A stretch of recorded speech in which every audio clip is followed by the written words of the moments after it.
Welcome to the Pedal Collaborative podcast. We're so glad you're here.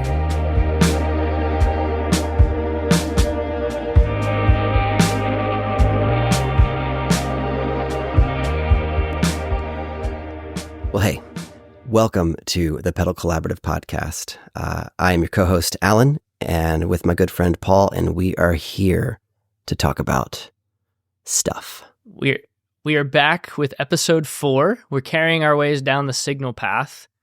And we realized while planning things out that when we talked about overdrive, which became, like all of our conversations, a bit circuitous, that we should have probably started out the series of drive and fuzz, etc., kind of just setting a little bit of a stage for, those who might be confused about the differences between fuzz, overdrive, and distortion. Mm-hmm. So before we get into distortion, which is one where, kind of like fuzz, I use it in my playing and recording and creating more than Alan does, just kind of start here with a little bit of like backdrop on this section of your pedal board.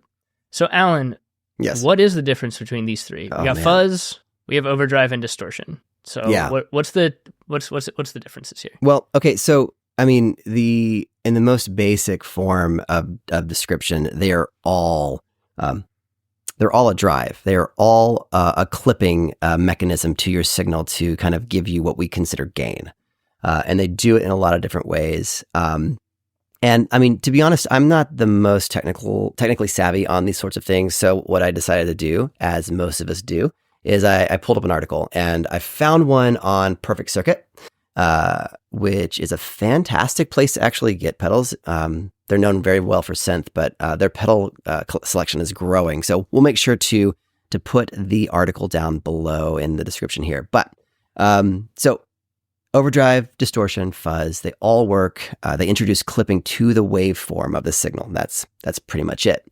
But they do it in different ways. Some are higher gain, some are lower gain. And so we'll start with the lowest gain first. Overdrive tends to be the least amount of clipping happening. You can also, like, it's smoother. To me, it breaks up as you become more aggressive in your playing. And it's a lot easier to stay clean. Oftentimes you talk about... Which perfectly in line with everything we talked about in the last episode, where we were talking about how we both like those drives, right, that if you turn your volume down on your guitar or you just, soften up your strumming, you get just a little bit of color to your clean tone. And then if you dig into it, get some bite, some growl to your tone, which is... Right. And it's overdrive. Right. And it's different than, let's say, a boost, like a clean boost, for example, that just increases your volume without adding any clipping. An overdrive does add that softer clipping, and it's great. It is a great mechanism for actually pushing a tube amp that's kind of on that edge of breakup over the fence and into some of those like glorious sweet sounds that everybody loves to hear. That's simple. Like, that's kind of the basis of an overdrive. Distortion, it's a little bit more aggressive. It's something that we kind of call hard clipping. So it provides more gain by clipping the signal a little more aggressively, but it still aims to stay very focused on what the sound is. So it's a less rounded feel than the overdrive. It's also, in my mind, and at least with maybe not my mind, but my experience, it's a lot harder to find a distortion pedal that cleans up with your pick dynamics and the way that you play. They tend to kind of always have that hard clipping going on with them. So oftentimes they're kind of using op amps or various diodes to get that clipping going on. But it is heavier than an overdrive would be, for sure. Yep. Nope. And distortion, I play with a lot more distortion for a couple of reasons. One, my background of like playing in bands was like math rock and psychedelic rock, where I feel as if that is a lot more acceptable to have your guitar sound like just fully dimed and chaotic. Yeah. And also I we'll talk about this as we get into this episode, but stacking an overdrive into distortion has kind of always been my setup. Okay. So you go overdrive into distortion. Okay.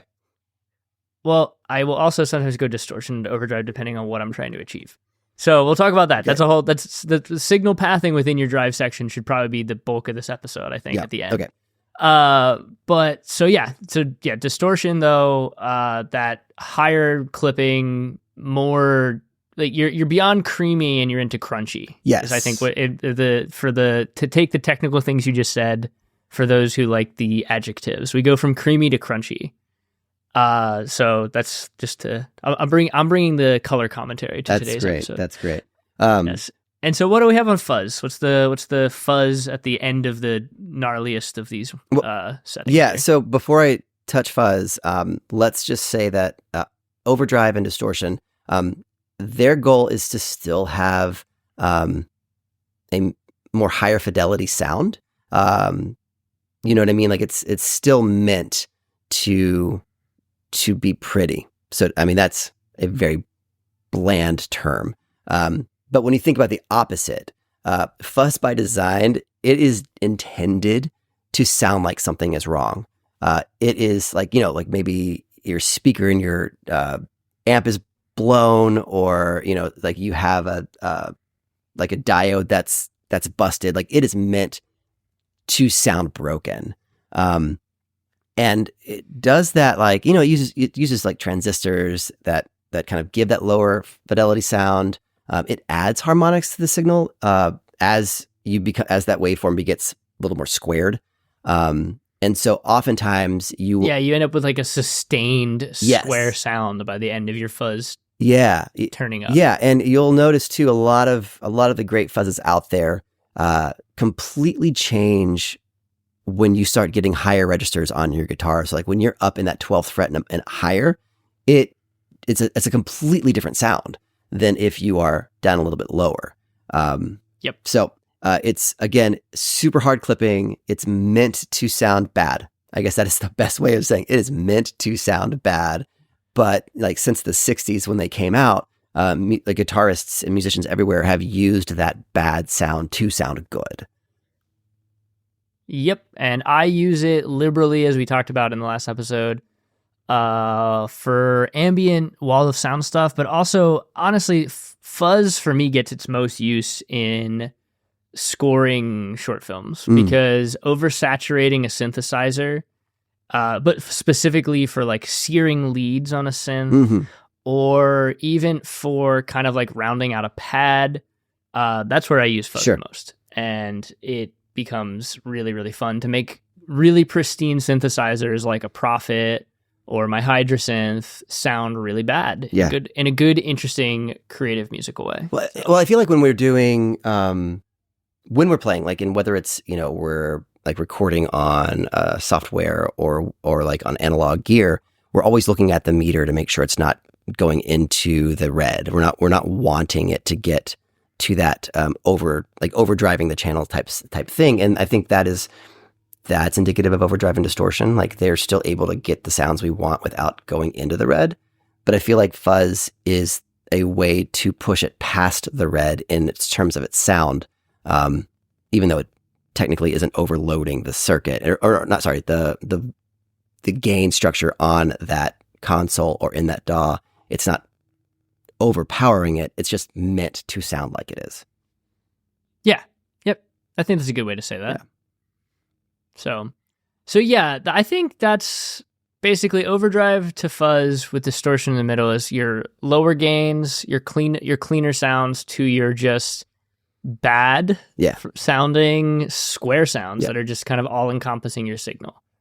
So that's where we're at. We just wanted to kind of set the stage on the gain section, even though this is the second episode in gain section. Yeah. So, I think this is on brand for us. So people get used to us just talking out of order and realizing, wait, we should have said this then. I so badly want to talk about like end of chain right now. It's really, I know we're going to get there. It's painful not doing it.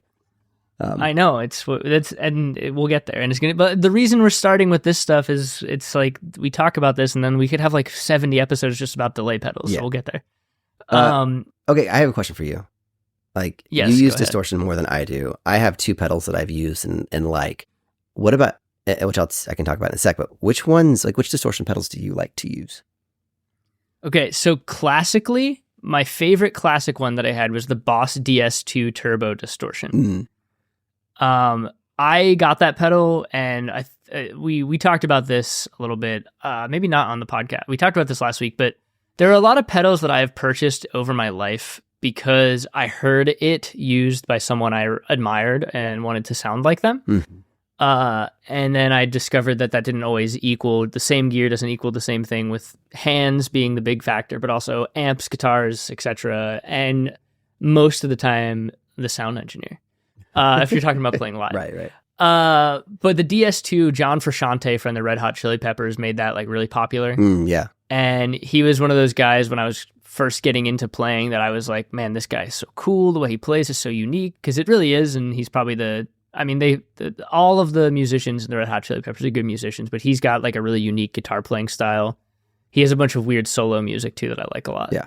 And I just like that everybody's had a DS1 probably at some point in their time. And the DS1 is just like the honkiest sounding distortion pedal.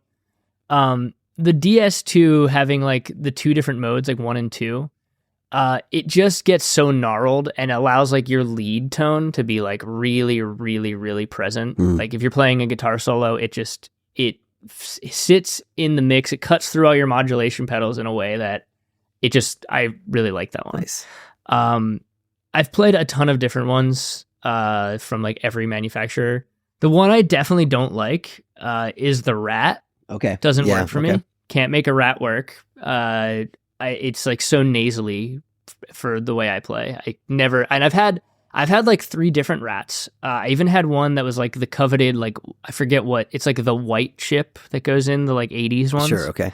And I was like stoked when I got that, because I actually got that in a very weird way of actually from guys who were doing some house flipping and knew I liked guitar pedals.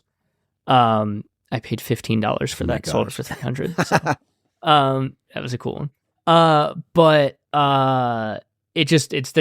they don't work for my hands, Rats. But my current distortion that's on my board that I'm using, and I know I've talked to you about, is the Keeley Filaments. And it's very cool, very flexible. You have tons and tons and tons and tons of tone shaping, because it has 6 knobs on it, which is a lot for a distortion to start. Sure, yeah. And then also, 6 knobs? Hold on. I'm gonna pull my board over here. Come over here. 6 knobs and 3 dip switches on the front. Okay. Which are very cool as a high gain distortion. And what's neat about it is it's got a level, presence, and gain across the top. Bass, body, treble. Okay. And then the switches are boost, bright, and crunch. Oh, okay. So you can really shape it in like tons of different directions. It's basically, if you think about the things I just said with like presence, bass, body, treble, boost, bright, crunch, those are all like kind of EQ tools. Sure, right. And then you have like your level and your gain, like, your typical things that you see on every pedal.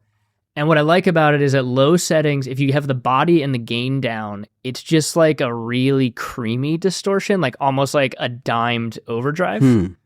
But then as the body and the gain get turned up, it can get to like a just gnarly fuzz. Oh, very cool. So it covers ground from like lead parts for like a shoegaze instrumental song all the way to like, screamo distortion. Oh, nice. So very cool. Yeah, very cool totally. pedal. Very, very happy with that one. So I'm just gonna call those 2 out since you had 2. I was like, I could talk about like the Dirty Little Secret. Oh, yeah, but the DLS off and on. The DLS is good though. It's a cool pedal. I had that hot pink one that I think we passed around at one point way back. Yeah. And I like that. I've also there's a couple of different, and I know I'd said this somewhere in an episode. The JHS Angry Charlie circuit. Yeah. The one with the little Charlie Brown. That's a really cool pedal as well. Is that rat based though? No, their rat based one is the Pack Rat. Oh, I don't think the Angry Charlie's rat based. If so, it's voiced in such a way that they. No, you're right. It's not. If they have the Pack Rat, then they wouldn't do that. Yeah, the Angry Charlie is like, I think it's more of like a Marshall distortion. Oh, if got I'm it. correct in my head. Yeah, that makes sense. Because they also had that in the, it was stacked in the Sweet Tea pedal, I think, that they had. Oh, yeah. It's like a dual, it's like the higher gain version of the double barrel, basically. Okay, so yeah, I just pulled up the website. It is basically the JCM 800 sound. So the Marshall. Yeah, and it's really, really cool. Yeah. Very, very Yeah. cool. And then was I right? Was the sweet tea? Does the sweet tea have that? Yeah, the sweet tea does. has it's the moonshine and the Angry Charlie. So it's basically if you just souped up the double barrel and made it more gainy. Wasn't that in the State Line? The State Line had I think it had a distortion and a fuzz in the State Line. I think it was Angry Charlie and a fuzz. It was like the next step up basically of those. And then I don't know. Let me see. Here's a State Line on. Geez, they're really expensive used now. Well, they were $600. Oh my gosh, there was only a couple of them. Like it was a very, very limited run. No, that's a Charlie Brown and a Morning Glory. So it's actually like we were both wrong. Very incorrect. Charlie Brown. It's a boost basically. Huh. Yeah, it's a Charlie Brown, not the Angry Charlie, which is like their more. I think that's their normal gain. All right, I'm pulling that up now. There's like a drive and then like a distortion basically to be on Brown Brit for this episode. Charlie Brown. Yeah, Charlie Brown is like a Marshall JTM, so it's like a more JTM bluesy 45. Marshall. Got it. Oh man, that versus, into like a Morning Glory. Yeah, probably a really cool pedal. So now I'm super mad. Yeah, well, we'll talk about that offline. Well, let me quickly tell people why I'm mad. I'm mad because I had it, and I had it early on in my journey, and but when it came out like 10 plus years ago, and foolishly let it go. And now, of course, like in hindsight, knowing that I like those sounds, I'm wishing that I had it. But hindsight. Yeah, it was a great pedal. I remember enjoying it, but not remembering that it was those two because I've again played so many of these stinking pedals, right? Because there's a lot of distortions out there. But so we wax poetic about ones I like, and then we went on a JHS sidebar. Yeah. What for you distortion? So because we talked about overdrives a bunch, and I talked about kind of the circuits I like and the ones I've had, and there's a ton there. But distortions, what do you find that you're like? Well, I mean, you mentioned the Dirty Little Secret, and it's a Marshall vibe, and I'm realizing why I liked that one. I ran it at 18 volts for more headroom, which. It leads me into the distortion pedal that I do tend to actually like to use. And, call me a poser. I don't care. I actually do like the sound of it, but the 1981 DRV, I do like that one so much. I've had like 3 or 4 of them and then like don't use it enough. And so I let it go and whatever, but it's basically it's a rat based, signal, but it also adds in a preamp. So, and then it like internally doubles to 18 volts. So you get that headroom out of it, which headroom in a drive pedal allows you to input more signal before it starts to clip. So a higher headroom distortion or overdrive or even fuzz would be easier to pull back and get those creamier, those cleaner sounds. They don't just go straight into the dirt. So essentially what I'm just saying is I like the DRV because I use it as an overdrive. That's what I'm saying. Yeah. So you don't actually like distortion. That's back to that. Well, I do because I like getting there, but I like getting there by stacking overdrives. Give me 2 or 3 overdrives together and I'm getting distortion, but it's on my terms, the way that I want. Yeah. And I'll definitely do that too, where like I'll have 2 or 3 drives. Right now, my current board setup, because I just changed it, I only have the double barrel on there because I have my amp sim set to basically almost breaking up, and then the double barrel with the tube screamer side pushes it to distortion tones. Yeah. Because that's also a thing too, is your amp settings affect what you even really need to get to certain sounds. Like, when you get into tone shaping and what you're trying to achieve. So I knew I was like running a setup for my current recording that didn't need more than just the double barrel on my board. And then I'm getting distortion by just stacking the Morning Glory, the double barrel, the tube screamer into the amp. Yeah. And if I had anything else on there, it'd just be like uselessly muddy at that point or just squealing. And I don't really need that for what I'm doing right now. Sure. So all right. So basically what we landed here is you have the DRV and you did like the Dirty Little Secret. Yeah. But there is one more that I like. And what's the other one? It's the 29 pedals flower. Yes, you're a big 29 pedals guy. I've only tried the Una and the flower, and I've had the Una for a bit. I really do like that. The flower I got in a trade and I like it a lot. But honestly, it can go from overdrive to fuzz. It only has two knobs, a gain and a level, which is super easy. But it's got like three toggles. It's got there's a little dip switchy type yeah. thing. They kind of look like they look console-y to me, which I like. 3 toggles of 3 settings each. So you can adjust like the overall gain, you can adjust the clipping, whatnot. So again, I set it up as an overdrive, but I like it. And you can easily get distortion out of it. So, yeah, I'll have to borrow that one because I kind of want to mess. Well, that was it. one that honestly, like I probably would not have purchased by itself. Like I wouldn't have gotten it directly. I love 29 pedals and those people like Jesse's awesome, but it wasn't really on my radar to get by itself, but somebody offered it in trade, and me in trades. I'm all about it. So something new to try too as well. Yeah. Yeah. That leads me, because I know they have one of these. I mentioned this like in very quickly passing on the last episode about overdrive. And I think we talked about how neither of us really use like a dedicated boost pedal because we would stack drives to kind of achieve the same thing. But I know 29 pedals has a dedicated like JFET boost. Yes. It's just like a single thing. Yep. And I would be curious to try that, because that circuit, like that JFET circuit used in an overdrive pedal, which is just like boosting things, is always one that I like love what it does to my signal. So I would be curious, even though I don't typically use a boost, to try their boost, just because I know that I like the way that that preampy sound works. Yeah. So maybe I'll check that out at some point. Yeah. We'll see. Yeah. I mean, these things are built like tanks too.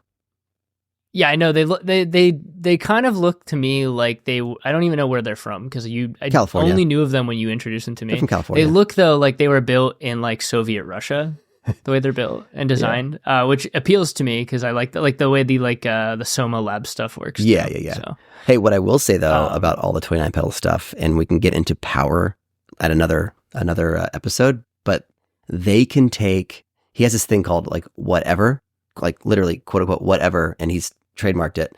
Whatever internal power supply. So you can put in. You can put in anything from like 7.5 volts to 35 volts into this thing. And it can handle it. Whoa. Yeah. That's interesting. Yeah. And I'd have to look more specifically. I don't want to say that you can put in positive, like center positive or center negative. Don't take that. I need to look into that. But I know that I have no issue on how much voltage I'm throwing into it on any of their stuff, which I like. I don't think I knew that. That's cool. I learned something today, so that's always fun. Yeah. So yeah. But so anyhow, boosts. Where were we? All right. So we talked about all those. We alluded to signal path. Do you want to talk signal path about how these things kind of go together? Because you alluded to it. You talked about how like you go from yeah. overdrive into distortion mainly. Like that's and I think that's kind of in my brain too the logical way to do it, because like your lower gains are before your higher gains in your signal path. Right. What can be cool is if you have like a drive after a distortion, you can kind of like shape up the outer edges that distortion starts to tatter your signal. Yeah. And kind of use the settings on your overdrive almost as like EQ and compression after your distortion. Right. I find that to be most helpful when I'm playing lead guitar. If I want to like cut a signal but have like a lot of like like a fuzzy distortion, but then have like shaped edges to it so it doesn't get lost in like a mix behind like a synthesizer or a piano or anything like that. Right. It can be pretty fun to do that. Fuzz for me, I think we said this in the last episode, fuzz for me is always like up front just because it overwhelms everything. Well, it's also so it's also good to put fuzz up front because they don't like buffers, generally speaking. Yes, no. Which is why, again, not a plug here, but the 29 pedals Una has an effect switch in it to put your fuzzes into, so that it is not getting that buffer, so to speak. Fuzzes with buffers can oftentimes introduce a lot of unwanted noise, and that's why you typically put them first. Yeah, and it's not something that I want to deal with trying to tame or anything like that, just because we want it to be wild. As we said at the beginning of the episode, I don't want it to sound bad. So you want it to sound bad. I want it to be as wild. Yeah, I want it as wild as it can possibly be. Yeah. So, For you though, now that you mostly use overdrives, but do you have like a preferred stacking method of, types of circuits that go into each other, anything like that? I don't normally look at it that way. I look at it in how much gain I have, dialed into a drive. So if I'm stacking overdrives, I usually have an always on. That's usually an edge of breakup type thing. So whether I can use, right now I'm using the Walrus 385 Mark II, just as a single channel. I'm using that as an always on, or like I've said before, like I've used the 1981 LVL. I really like that. I have the Montreal Assembly 2 positive. And if any of those are set as my always on kind of edge of breakup lower drive, I actually put them as the second drive, typically. Oh, interesting. Because then I'll have either a slightly higher gain to drive, or keep another one that's clean but louder to slam into that first one. Because I choose that first one for its ability to kind of dirty up as you dig in.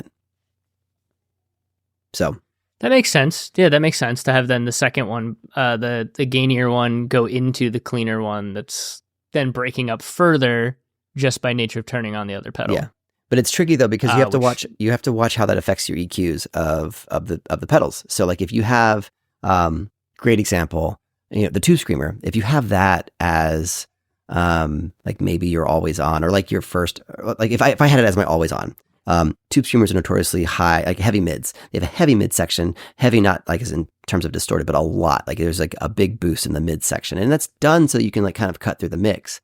But if you hit that with another pedal that may be a little more trebly in the way that it goes, you're going to get a ton of upper mids that for my playing, I won't like.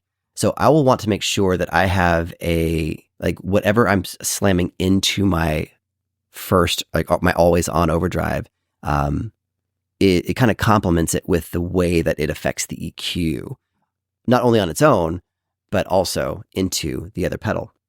So, and that's the thing real quick. Like I would say this, don't get secondary pedals if you don't like them by themselves. Like you should always have a pedal, especially a drive pedal, that you like by itself.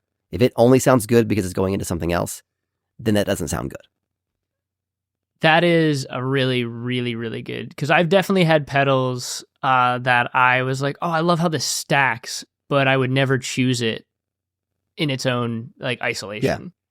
And I'm not talking double pedals. I'm not talking if you like your double barrel that you have, if you really don't like the Morning Glory, which I know that you do, but if someone doesn't really like the Morning Glory, that's different. What I'm saying is, don't, in this example, sorry Josh and JHS, don't buy a Morning Glory because it sounds good stacked with this Tube Screamer if you don't like the Morning Glory. Yeah, buy a double barrel, because then you just get it in it. Yeah, spend more money on it. No, and I think that is a good point of just because generally what you'll find and because we live in a time where there's so many builders, you can likely find a flavor of the same type of circuit that you're going to like. Yeah. By itself, and will stack in a similar way or has a similar setting or something like that. I know a popular thing on the channel has been like, can this pedal do this? Can this pedal do that? Yes. And we haven't really done many drives like that, but that might be actually an interesting thing. We haven't. I think the only one that I did was when Chase Bliss released the Condor Hi-Fi. I was super interested to see how close it could get to any of the other drives that I had, or any other gain things that I had. So I checked it out against even like the Una that I had. I checked it out against a Tube Screamer, a Hotcake clone, the LVL, whatever I had on hand. I did a video to see how it would work. But yeah, you're right. Like there are so many manufacturers that make variations. Like I said, the 1981 DRV is a variation of a rat circuit. It's not a rat circuit by itself. Like it's an evolution of that. Keeley would be a great example. I know you have the filaments. You brought that up earlier. They're a great example of someone who takes a classic circuit and makes it their own. So the BD2, we talked about that last time in the overdrive section. The BD2 by Boss is a great blues driver circuit that a lot of people have sent that their Boss pedal to Robert Keeley to get modded. And that mod he then turned into what he calls the super fat mod. So you can actually buy his modded BD2 circuit as a super fat mod. And even going a step further, I think he has like even an Andy Timmons signature version of the super fat mod. So like you can get anything you want if you know where to look. Yes. Yeah. And you'll find a variation or a spin-off of it or a mod that makes it work better for the way you play. And that's something that I think we've talked about drives and distortions, and we've only named like a couple, but I think drive and distortion is one that it took me a while to really dial in. I kind of knew the types of pedals I liked pretty early on, but it took me a while to find the shaping tools in like the boutique version of a pedal or like the mod to a pedal that gave me the flexibility to do what I wanted to do with it. Right. And that's, I think, a lot of people get, I talked about getting a pedal because John Frusciante had it. I like the DS2 for what I used it for. It didn't sound like the way John Frusciante played it, though. Right. And I had Because to figure out, you're not what do John I like Frusciante. about this pedal? And how can I get what I want further out of a pedal like this pedal? Right. And that's where both of us, we said, we're not super tech heads about like circuitry. I know I get into it. I understand too, because I have been around these things for so long. But that is one thing I would say is important. When you start to find something you like, look at the circuit and figure out what it is. Because if there's something you don't like about it and you understand like, okay, this is this, this, and this, then you can go find what else there is out there. Or, if you are like some of our good friends, you could build your own or mod your own things, which I used to do. I used to mod Boss pedals back in the day just because I was a curious teenager. I started buying boutique pedals, and I'm not going to touch those because I'll break them. Right. So, well, okay, so it was a different world. So you said something that leads me into a different direction. You just said like if you find something that you like, look at the circuits to see what you like. I can tell you, even though I've been looking at circuits for 20 something years, I don't understand them. So to me, that is very overwhelming. And so the thought that popped into my head is, maybe we can give, someone who's listening to this who may be newer to the mountain of options in pedals, especially the drive pedals. Like, what are some takeaways? What are some things that they can look for as they're trying to see if they want to even attempt to buy or trade into a pedal? I know that like you and I have traded we've tried so many different pedals. We've bought them, we've traded them. I've had pedals maybe for a day because I plugged it in, nope, and it's out. It's expensive. It's time consuming. How do we how do you avoid doing that sometimes? And sometimes it's inevitable. You have to. But what are some things? And let me start. I mentioned. I need an example because I'm like, my brain went like 64 directions of what to look for. But I've got two things. One, the number of things you can control. Can be a positive or excuse me. The number of things that you can control on a pedal can be a positive or a negative. Your filaments has 6 knobs and 3 switches. That could be overwhelming to somebody because the more you can control, the easier it can be to mess something up and go into a territory that you don't like. Yes, that's a very good point. So I would say, if you're starting out, stick with 2 or 3 knob pedals to see, because it's harder to mess up. Maybe start with a 3 knob, because you basically have like an output volume, a drive level, and then like some sort of tone. That's what I would say to start with. The other thing, and I mentioned it before, power intake. If you start finding a pedal that you really like and it can handle maybe 12 volts, 18 volts or whatever, a lot of the power supplies now provide you with a couple of outputs that can do up to 18 volts.